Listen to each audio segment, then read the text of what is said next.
Breaking news కోల్కతాలో హత్యాచార కేసులో Sealdah court సంచలన తీర్పును వెలువరించింది. నిందితుడు సంజయ్ రాయ్కు యావజ్జీవ ఖైదును విధించింది. జూనియర్ డాక్టర్ హత్యాచార కేసులో ఈ ఉరిశిక్ష ఖరారైంది. గత ఏడాది ఆగస్టు 9న జూనియర్ డాక్టర్పై హత్యాచారం చోటు చేసుకుంది. అయితే ఇదే అంశంపై తీర్పుకు సంబంధించిన పూర్తి డీటెయిల్స్ మా ప్రతినిధి శివ అందిస్తారు. శివ, చెప్పండి, అసలు అక్కడ అప్డేట్స్ ఏంటి, అక్కడ పరిస్థితి ఎలా ఉంది, మొత్తం ఇన్ కంట్రోల్, అప్డేట్స్ ఏంటి? రైట్ సర్టాస్ కోల్కతా ఆర్జికర్ హాస్పిటల్లో జూనియర్ డాక్టర్పై హత్య కేసులో నిందితుడిగా ఉన్న సంజయ్ రాయ్కు శిక్ష ఖరారు చేస్తూ సైల్దా కోర్టు న్యాయమూర్తి ఆదేశాలు జారీ చేశారు. ఇప్పటి వరకు మరణశిక్ష విధిస్తారా, జీవిత ఖైదు విధిస్తారా అనేది కూడా అందరూ కొంత ఊహాగానాలు వ్యక్తమయ్యాయి. కానీ ఫైనల్గా జీవిత ఖైదు విధిస్తూ సైల్దా కోర్టు ఆదేశాలు జారీ చేసింది.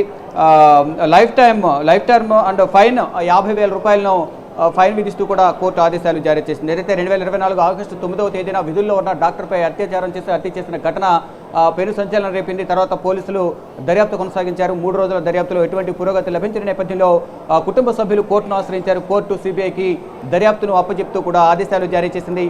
తర్వాత కోర్టు సుదీర్ఘంగా విచారించిన తర్వాత 120 మంది సాక్షులను విచారించిన తర్వాత శనివారం దీనిపై కోర్టులో వాదనలు ప్రతివాదనలు విన్న తర్వాత సిబిఐ తరపు వాదనలతో ఏకీభవించిన కోర్టు సంజయ్ రాయ్ను దోషిగా తేల్చుతూ ఆదేశాలు జారీ చేసింది. అది శిక్షకు సంబంధించి మాత్రం సోమవారం ఆదేశాలు జారీ చేస్తామంటూ కూడా కోర్టు తెలిపిన నేపథ్యంలో ఈరోజు ఉదయం కోర్టు సమయంలో సంజయ్ రాయ్ కూడా తన వాదనలు వినిపించారు. నన్ను అనవసరంగా ఈ కేసులో ఇరికించారు, నన్ను భయపెట్టారు, నాకు ఈ కేసుతో ఎటువంటి సంబంధం లేదు, నేను రుద్రాక్ష ధరిస్తానంటూ కూడా తన వాదనలు వినిపించారు. కానీ ఫైనల్గా మరణశిక్ష కాకుండా జీవిత ఖైదు విధిస్తూ సైల్దా కోర్టు న్యాయమూర్తి కొద్దిసేపటి క్రితమే తీర్పును వెలువరించారు.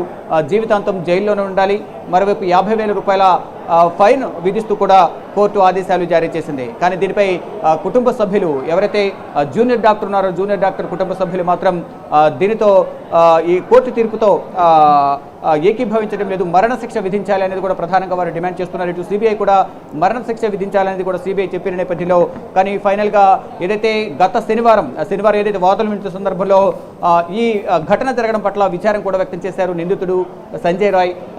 మరోవైపు ఈరోజు వాదనలు వినిపించిన నేపథ్యంలో అంటే నాకు కేసుతో ఎటువంటి సంబంధం లేదు, దీనికి సంబంధించి నేరాన్ని ఒప్పుకోవాలని నన్ను బలవంతం పెట్టారు, భయపెట్టారు, కానీ నేను ఎటువంటి తప్పు చేయలేదు అనేది సంజయ్ రాయ్ ఈరోజు కోర్టులో తన వాదనలు కూడా వినిపించారు. కానీ ఫైనల్గా సైల్దా కోర్టు న్యాయమూర్తి మాత్రం 2 గంటల 45 నిమిషాలకు జీవిత ఖైదు విధిస్తూ కోర్టు తీర్పును వెలువరించింది. 50,000 రూపాయల జరిమానా కూడా విధించింది.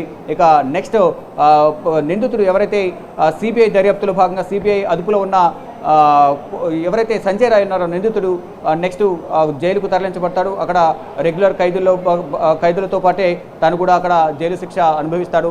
ఇక ఖైదీ నెంబర్ అనేది కూడా ఇవ్వాల్సి ఉంటుంది.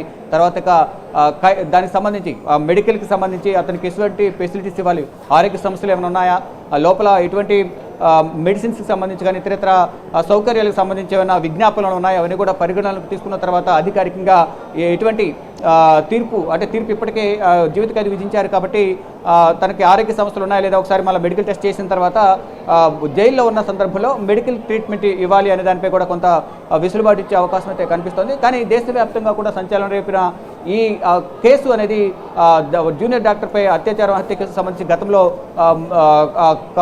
కాలేజీకి సంబంధించిన మెడికల్ కాలేజ్ సంబంధించిన మాజీ సూపరింటెండెంట్ హస్తం కూడా ఉంది అనేది ప్రధానంగా ఫస్ట్లో కొన్ని వార్తలు వచ్చాయి. దానికి సంబంధించి అనేక మార్లు వాదనలు ప్రతివాదనలు కూడా ఇటు కోర్టులో జరిగే తర్వాత ఇటు ఈడీ కూడా దానికి సంబంధించిన మాజీ సూపరింటెండెంట్ను విచారించింది. ఇటు అంటే అక్రమార్జన సంపాదించారు, ఇక్కడ అక్రమంగా కొన్ని ఏదైతే శవాలు ట్రీట్మెంట్ కోసం ఇచ్చిన డెడ్ బాడీస్ ఏవైతే ఉన్నాయో వాటిని విదేశాలకు పరిశోధన నిమిత్తం ల్యాబులకు అమ్ముకున్నారు, అనేక ఆరోపణలు ఉన్నాయి. ఈ నేపథ్యంలోనే గతంలో కూడా ఎవరైతే జూనియర్ డాక్టర్ ఉన్నారో తాను కొన్ని విషయాల్లో సూపరింటెండెంట్ వ్యతిరేకించిన నేపథ్యంలో తన హస్తమే ఉంది దీంట్లో అనేది కూడా కొన్ని వార్తలు అయితే వచ్చాయి. కానీ ఫైనల్గా సుదీర్ఘ విచారణ తర్వాత 120 మంది సాక్షులను విచారించిన తర్వాత సిబిఐ ఒక నివేదికను సమర్పించింది. గతంలో సంజయ్ రాయ్కి వ్యతిరేకంగా కూడా గతంలో అనేక ఆరోపణలు ఉన్నాయి. సంజయ్ రాయ్ పైన అనేక కేసులు కూడా ఉన్నాయి. దాదాపు 10 రేప్ కేసులు కూడా రేప్ అటెంప్ట్ కేసులు కూడా ఉన్నట్లుగా కూడా సిబిఐ దర్యాప్తులో తేలిందనేది సిబిఐ నివేదికను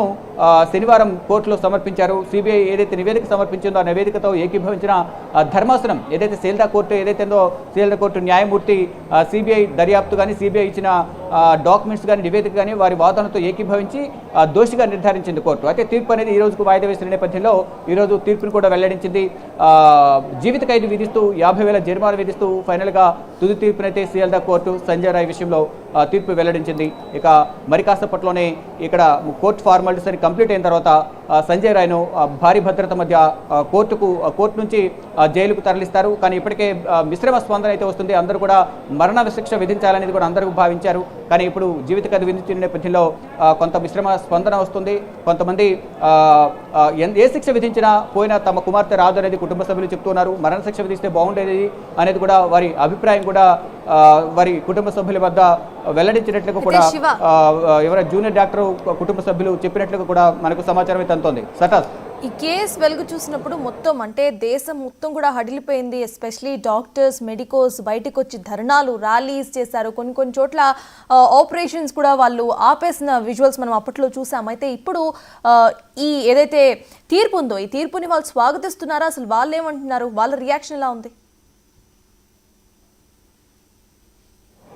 ప్రధానంగా ఇప్పుడు డాక్టర్స్ అందరూ కూడా మరణశిక్ష విధించాలి. ఈ ఇష్యూ బయటకు వచ్చిన తర్వాత ఇదంతా బయటకు వచ్చిన తర్వాత కఠినంగా శిక్షించాలి నిందితులని.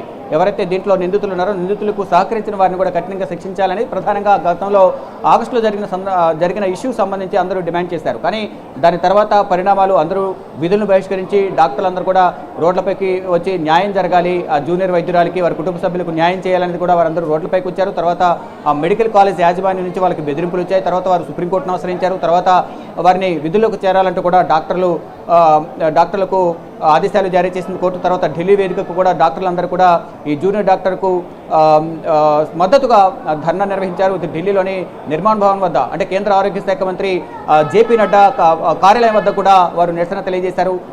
మొత్తంగా చూసుకుంటే న్యాయం చేస్తాము, వారిని విచారించిన తర్వాత కఠినంగా శిక్షిస్తామంటూ కూడా ప్రభుత్వం హామీ ఇచ్చిన నేపథ్యంలో వారు వెనుదిరిగి ఎవరి విధుల్లో వారు చేరారు. ఇటు పశ్చిమ బెంగాల్ ముఖ్యమంత్రి మమతా బెనర్జీ కూడా ఈ ఘటన జరిగిన వెంటనే తాను కూడా రోడ్లపైకి వచ్చి నిరసన తెలియజేశారు. వారి ఎంపీలు ఎమ్మెల్యేలు మంత్రులందరితో కూడా వచ్చి ఈ ఘటనకు వ్యతిరేకంగా నిందితులను కఠినంగా శిక్షించాలనే డిమాండ్తో మమతా బెనర్జీ కూడా రోడ్లపైకి వచ్చి స్వయాన నిరసన తెలియజేశారు. వారి కుటుంబ సభ్యులను కలిశారు. కుటుంబ సభ్యులకు హామీ ఇచ్చారు, కఠినంగా శిక్షిస్తామంటూ కూడా హామీ ఇచ్చారు. మొత్తంగా ఎంత హామీ ఇచ్చినప్పటికీ కూడా పోయిన తమ కుమార్తె రాదు అనేది వారు జీర్ణించుకోలేకపోతూ ఉన్నారు.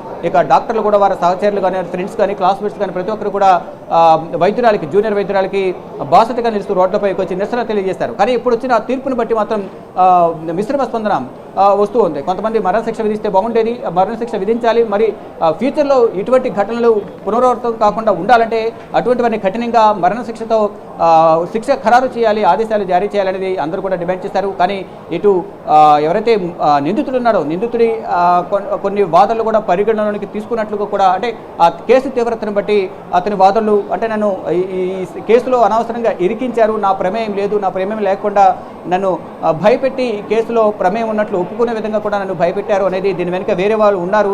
కానీ వారెవరిని విచారించకుండా నన్ను ఒకరినే దోషిగా తేల్చుతూ దర్యాప్తు సంస్థలు నన్ను దోషిగా అందరూ నా వైపే చూపిస్తున్నారు అనేది ప్రధానంగా ఆవేదన వ్యక్తం చేసినట్టు తెలుస్తుంది. గత శనివారం ఏదైతే తీర్పు వెల్లడించిన సందర్భంలో కూడా ఈ ఘటన జరగడంపైన విచారం వ్యక్తం చేశారు సంజయ్ రాయ్. కానీ ఈరోజు మళ్ళా తీర్పు ఉన్న నేపథ్యంలో కోర్టుకు ముందుగా వెళ్లి తన వాదనలు కూడా వినాలని పిటిషన్ దాఖలు చేశారు. ఆ పిటిషన్ను పరిగణలోకి తీసుకున్న కోర్టు సంజయ్ రాయ్ వాదనలు కూడా పరిగణనలోకి తీసుకునే వాదనలు విన్న తర్వాత ఫైనల్గా తీర్పునైతే వెల్లడించింది సేల్దా కోర్టు. ఈ నేపథ్యంలోనే జీవిత ఖైదు విధిస్తూ 50,000 జరిమానా విధించారు. కానీ ఇక్కడ అందరూ కూడా ప్రధానంగా ఇటు సిబిఐ కూడా ఇది అరుదైన ఘటన కాబట్టి ఇది అరుదుగా జరిగే ఘటనలు కాబట్టి దీనికి సంబంధించి కఠిన శిక్షలు ఇంప్లిమెంట్ చేస్తేనే తదుపరి మళ్ళీ ఇటువంటి ఘటనలు జరగకుండా పునరావృతం కాకుండా ఉంటుంది కాబట్టి మరణశిక్ష విధించాలనేది కూడా గత శనివారం వాదన సందర్భంగా సిబిఐ కోర్టులో సీల్దా కోర్టులో సిబిఐ తరపు న్యాయవాదులు వాదనలు వినిపించారు. కానీ ఫైనల్గా కోర్టు మాత్రం జీవిత ఖైదు విధిస్తూ 50,000 జరిమానా విధిస్తూ సంజయ్ రాయ్ను జైలుకు తరలించాలంటూ కూడా సీల్దా కోర్టు న్యాయమూర్తి ఆదేశాలు జారీ చేశారు. సటాస్ శివ తీర్పు గురించి ఇలా ఉంటే ఇటు సిబిఐ మరింత లోతుగా విచారణ చేసుంటే